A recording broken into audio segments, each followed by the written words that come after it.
To see you, Ritza. My pleasure, Peter. So good to see you. I understand we are already online, and as always, pleasure seeing you. So, welcome. And you. Pleasure to have this time to dialogue with you. Exactly, exactly. There's an old saying when the student is ready, the teacher appears. I feel like my curiosity is, what am I going to learn today? Well, what am I going to learn today? Exactly, exactly. Peter, I would like to, to start with um, hearing how you read what's going on in the world, the mega trends, how the future is shaping, those tiny questions. But before we go there, could you tell me, what keeps you busy nowadays? What? Keeps you busy nowadays? Oh, well, I've just had a very busy week dealing with looking after two granddaughters, one of whom got seriously ill Ah, while we were looking after them and their parents were abroad. And so this is how you juggle one being in hospital and one being at home. And it's taken me back to the challenges of parenthood.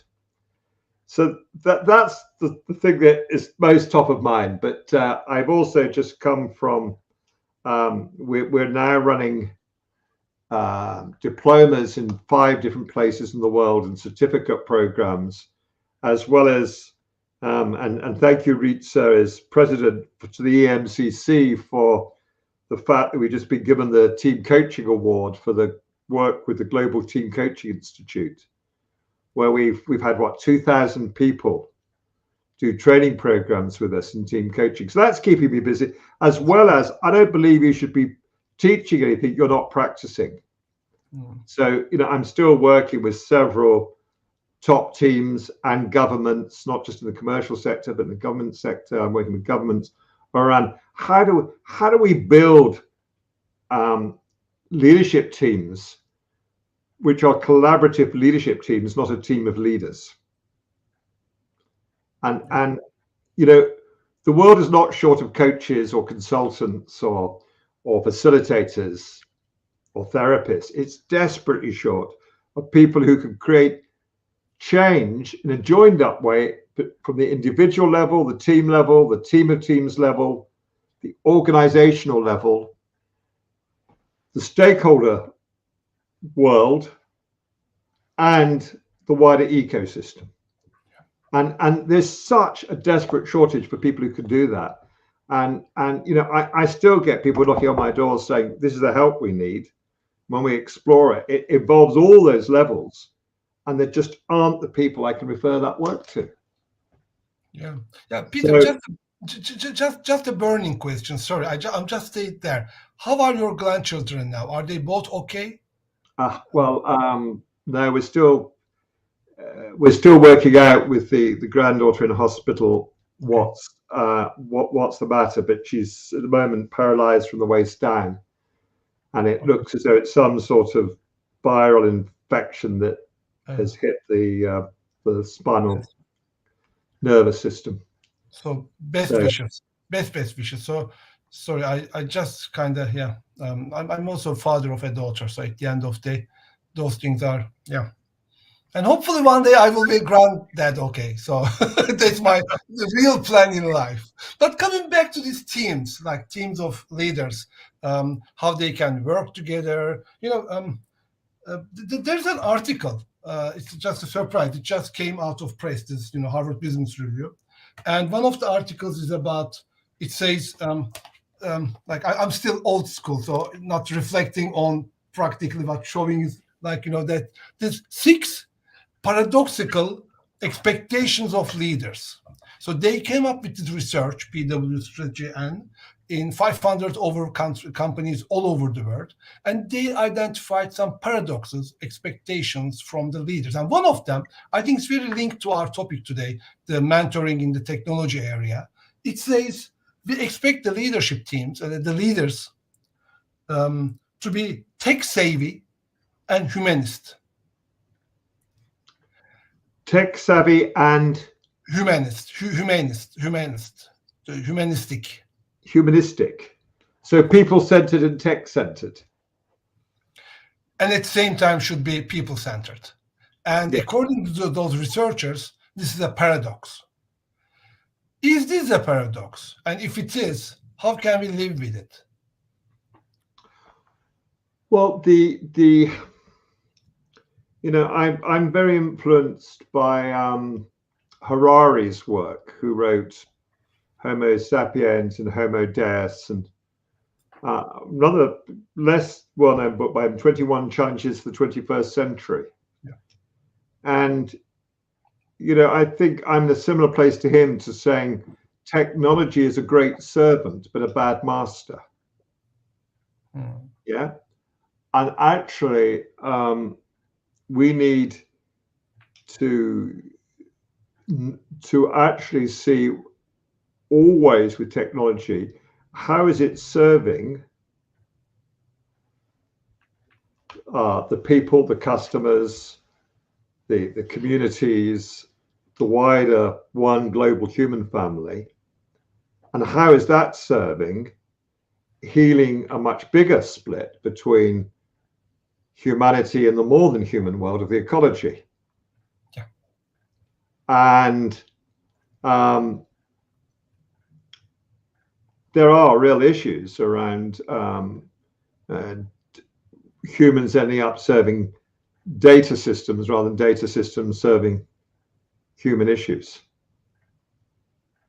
So I'm very involved, been an advisor for about 4 years with a company who's been developing a team coaching app,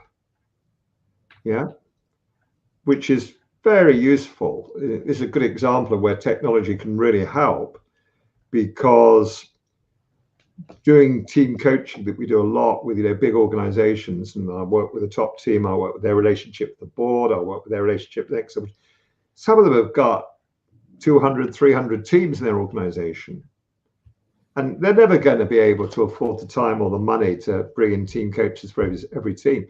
But what we could do with the team coaching app is train managers to coach their own teams, supported by an app which integrates their one-to-one sessions with their individuals, their team meetings where the agenda is co-created on the app. So they arrive at the meeting both knowing what needs to be dealt with, how that links to the team. It gives them kind of workshop modules they can do with their team around team purpose, team behaviors, team goals, team stakeholders. And it means you free up the team coaches, to be supervising the managers on the issues that emerge from that, through supervision groups every 2 or 3 months, so facilitating peer learning, and to work where they can add most value. But also for me, it's very exciting because we could use that system to not only have a dashboard of all the activity that's going on in teaming right through the whole enterprise, right? But we can train the people who meet in sort of like action learning sets of 7 or 8 team leaders, right? Supervising what they're doing with their teams, to bring out the cultural themes in a way that preserves the confidentiality in the team, but gives us a readout of some of the cultural patterns that are either enabling or blocking the delivery of where that organization needs to go to. And that's what I would see technology enabling a human system rather than driving the human system. And in that respect, the leadership that's required is kind of balancing out the both, isn't it? Because the business is made by people for people, and technology is there to make it happen. But there's a kind of big confusion as the big money, big efforts, the most resources are going towards technology. We tend to believe that we can quick fix everything, and the human is the bug, is the error. But you see, I think that might be part of a bigger piece of bad thinking, which is we can get over-focused on inputs. You know, what are the right inputs we need? What's the right technology we need? Or, you know, what's the right people? And we talk about, like in our book on systemic coaching, we talk about inputs, outputs, outcomes, and value creation. And I was teaching this morning because I was saying, you know, even in the human side of this, we can focus on, you know, what are the competencies we need. And competency is an input. Yeah. Then we can say, all right, well, what's the output? Well, we need leaders and managers who leave with new insights. But actually, we know that, as I say, that the road to coaching hell is paved with aha moments and action plans that never turn into action. Yeah. So, because we are focusing on outputs now, right? Inputs we focus on, was it a good session? You know, did we have a good process? Outputs we focus on, did they leave with insight? Outcome is, how did that translate into change behavior, and what difference did that make for the organization? But even if all they're in the 360, they all say, oh, they're a much greater leader. Yeah, we get a lot more support from them. You know, they manage the diversity better, they treat us better. That's an outcome, but it's not value creation. We still haven't created any value unless we start to look at what does that enable, which is value creation, and that you can only measure from the stakeholders, the customers, the suppliers, the communities where we operate, the investors, the employees, the more than human world. And our thinking has to be from value creation back. And whether it's in coaching or technology, we tend to think in the direction. And that's a major issue. So we should be asking, not seeing this as we've got to do both, right? We should be saying, what is it that technology and people can do together that is greater than the sum of either? What can technology and people do together that people can't do without technology, and technology can't do without people? And it's focusing on that. You know, what's technology there to enable, and then making sure that we answer that question not at the output or outcome level, but at the value creation level, that I think is critical. Yeah. And one of the dilemmas we face in the leadership domain is the role model concept. The leaders is in a way the role model to really shape the culture, let's say, in the organization.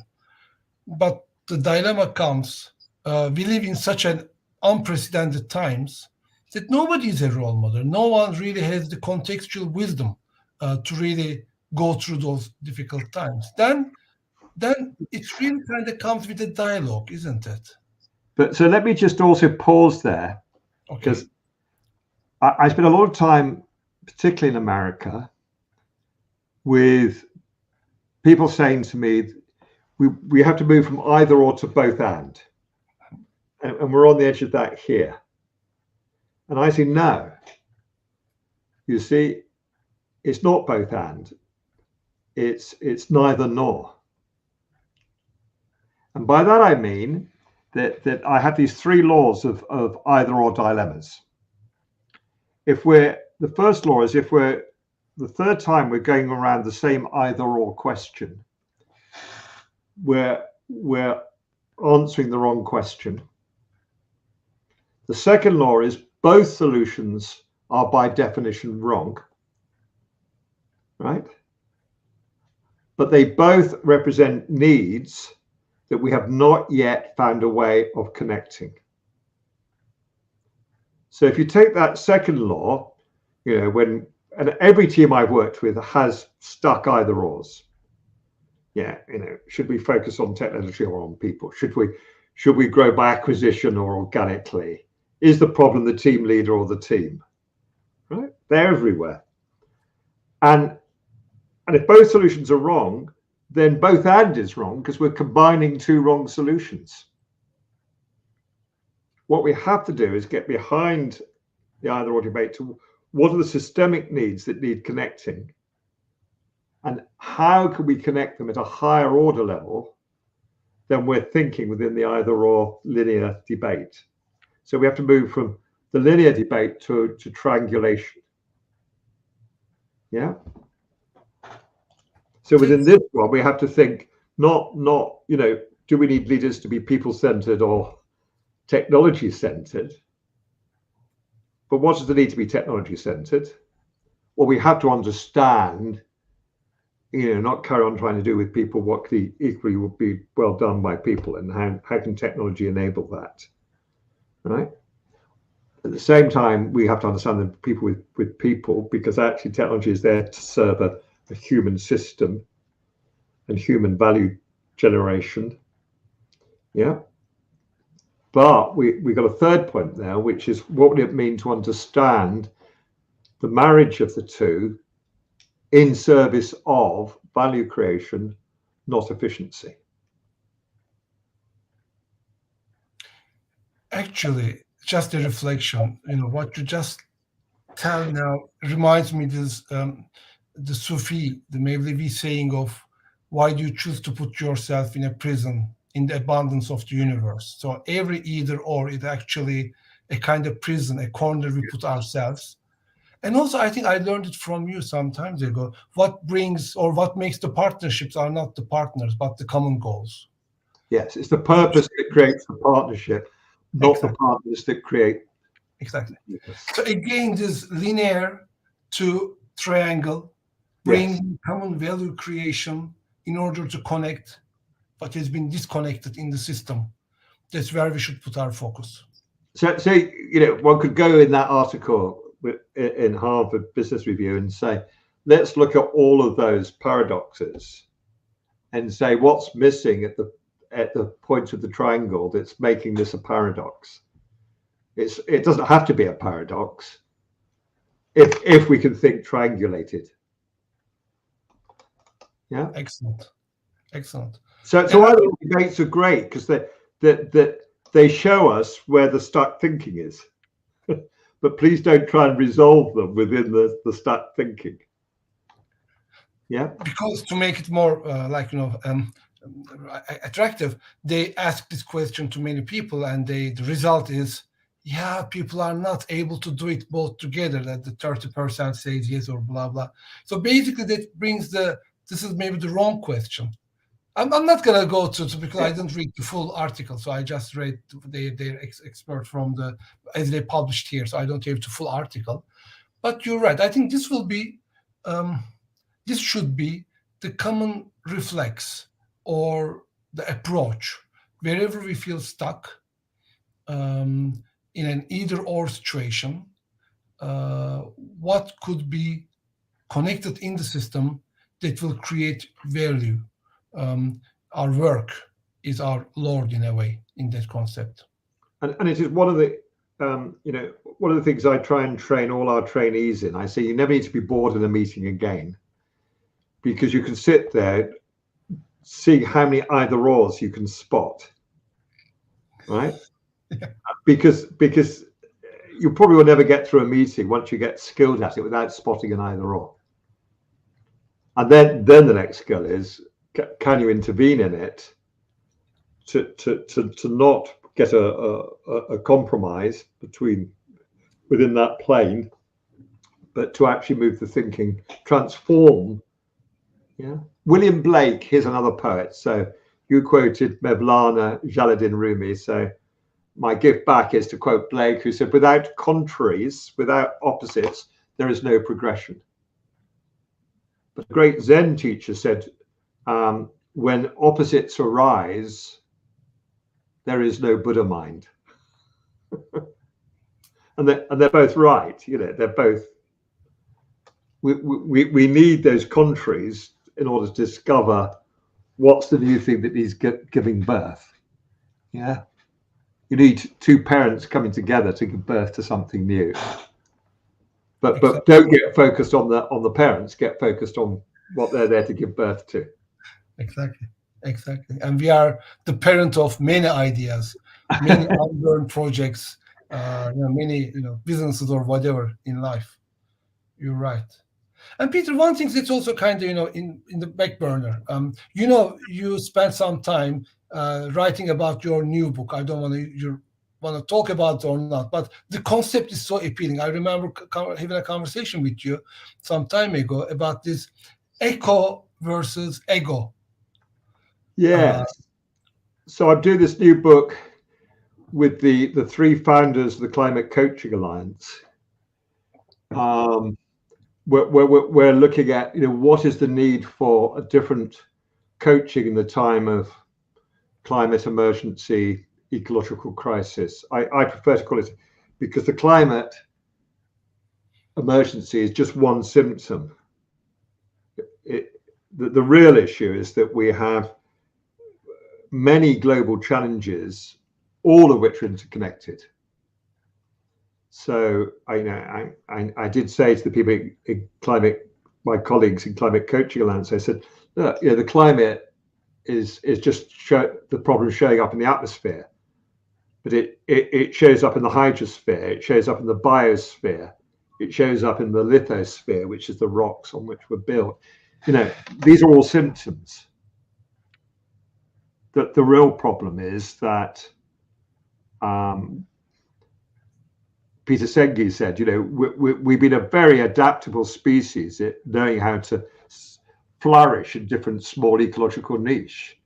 The problem is we've now got one globally interconnected niche, right? And we're now globally connected by the internet.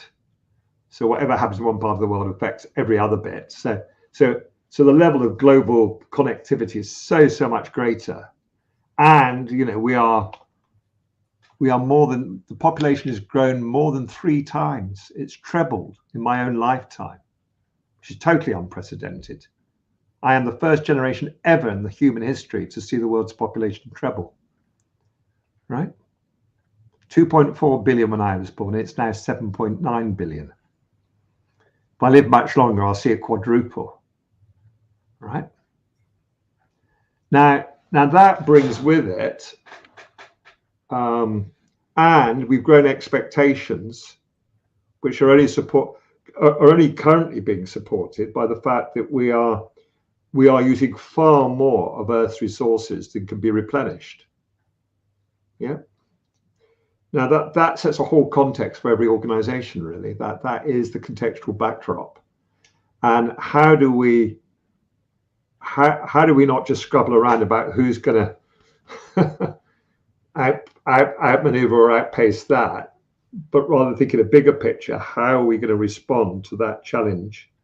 As somebody once said, every organization is a wholly owned subsidiary of the ecology. And eventually, that's the stakeholder that can shut anyone down. Yeah. So you better look after that investor, because it is ultimately the most powerful. So that's why I think it's really important that when we talk about value creation, we should be looking at, are you creating beneficial value for all the stakeholders, suppliers, partner organizations, customers, clients, employees, investors, communities where we operate, and the more than human world. This book that's just come out, Paul Polman, who was the CEO of Unilever for 10 years, and how courageous companies thrive by giving more than they take. The very interesting blueprint. We did a lot of work with Unilever in providing their global coaching network for quite some time. And here they don't just use the Unilever examples; they use other companies as well. But companies that are truly moved into that stakeholder value creation way of thinking, as opposed to short-term targets, profits, and efficiency thinking. Yeah. Output thinking, not value creation thinking. In fact, it's the two things. Listening to you, on one hand, I remember Simon Sinek talking about this finite versus unfinite business, the games. And the business being an unfinite game where everybody can win and perpetual has been around all the time. And the goal of every player is to let other players also survive, to continue with the game. Whereas we are all taught in a way of a finite game, we want to finish the game. And you're right, if you finish this game, there's no tomorrow. The ecology is such a concept that I think we should, rather than winning or losing, we should focus on what can we do to continue this game, to let this game to perpetuity, to the eternity, to continue. And the second thing that came to my mind when listening to is the old wisdom of harmony. So there's nothing wrong with harmony, the harmony in the universe, harmony within yourself, and harmony with the people around you and with the universe. There's nothing wrong with 8 billion people. There could maybe 80 billion, I don't know. But as long as we can manage to live in harmony with the nature, with the universe, with each other, and also with the resources we have. And in today's thinking of winning or losing, that's not where we're heading. So I have two phrases that might be helpful here. One is win-lose always ends up as lose-lose, right? And the other one is I learned from Japan. In Japan, they never talk about win-win relationships. Yeah. They always talk win-win-win. Yeah. And I think, again, we're back to triangulation. If I talk win-win, what's going to be a win for you, Ritsa? What's going to be a win for me? We then have a transactional, and we have to kind of watch, are you getting more than I am, and am I giving more? And it's reductive. If we talk about Ritsa, what can you and I do together, which is more than the sum of you and I? What can we give birth to together that I can't do without you and you can't? Now we're into a transformational relationship, right, rather than transactional. Correct. Yeah. And the same way, ultimately, we have to say, not just what can humanity and technology do, but what can technology, humanity, and the more than human world do? Yeah. Exactly. Yeah. Exactly. Because actually, we're now in a situation where without technology, we probably cannot get to net zero. Well, not probably, we can't. So it's vital. But if we don't get the partnership right across all three of those, we're in deep trouble. I agree. Peter, we have a few more minutes left, and one, maybe a last question would be: we talked about a lot on coaching, team coaching, and I know you did also amazing work around mentoring, developmental mentoring. So how would you link everything we talked about so far to the concept of mentoring, and especially mentoring in the context of business? Well, the connection for me would be, I was in South Africa. I did a lot of work in there just after the changes. And while I was there, I learned a lot about eldership. Concept much stronger in the Black African community than it is in our Western world. And but I wrote a foreword, I think it's, I've done a blog on it, for a lovely book called Becoming Mandela, written by Trevor Waldock, an English coach, and which I talk about, what does it mean to be eldership. And when I was in South Africa, I had a big talk I gave with 400 leaders from all over Southern Africa. And I started the talk by saying, stand up all those who are responsible for leadership development in your organizations. About a third of the people stood up, mainly the HR people and those sorts of people. I said, no, I don't think you heard my question. Who is responsible for creating the next generation of leaders across Southern Africa? And just over half stood up. I said, I'm going to ask you again. Who is the next generation of leaders who are going to take forward Southern Africa, relying on in this room to help develop them? until everyone stood up. And I said, look around the room. These are the people who are going to develop the next generation of leadership.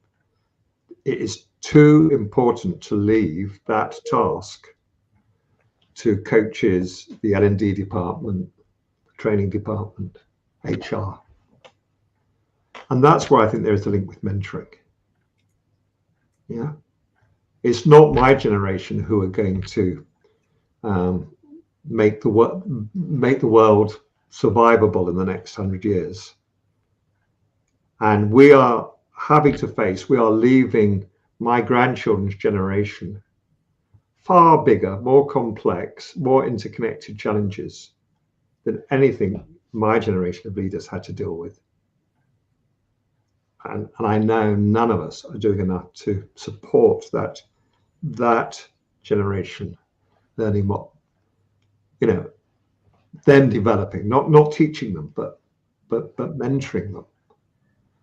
And I think it's a new form of mentoring that's required. So there's a new handbook coming out next year, a handbook of mentoring, and I'm doing a chapter with Eve Turner on mentoring with the ecology in mind. But they've now asked me to do one on spiritual mentoring.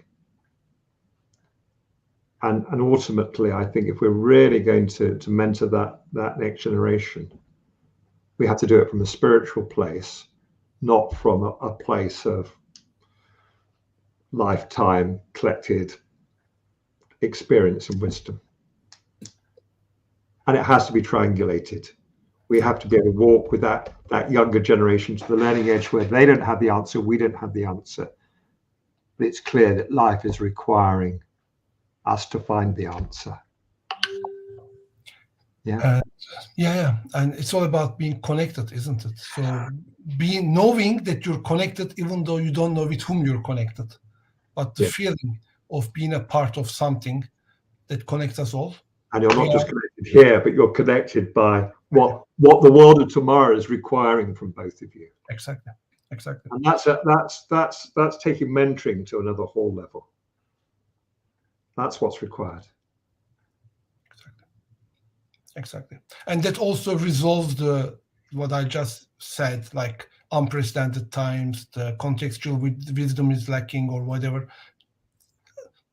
Unrelated. At the end of the day, when you put two people in the same context, trying to find what will be tomorrow's world is needing from us today, the whole concept is changing and becoming more impactful in terms of value creation. And so they don't just need our collective knowledge and experience. What they need is that there is a thing when you're a grandparent and when you've lived as long as I have, then your time horizon is much bigger. Your perspective horizon is much bigger systemically. And that's what you have to bring. You have to go with no answers, no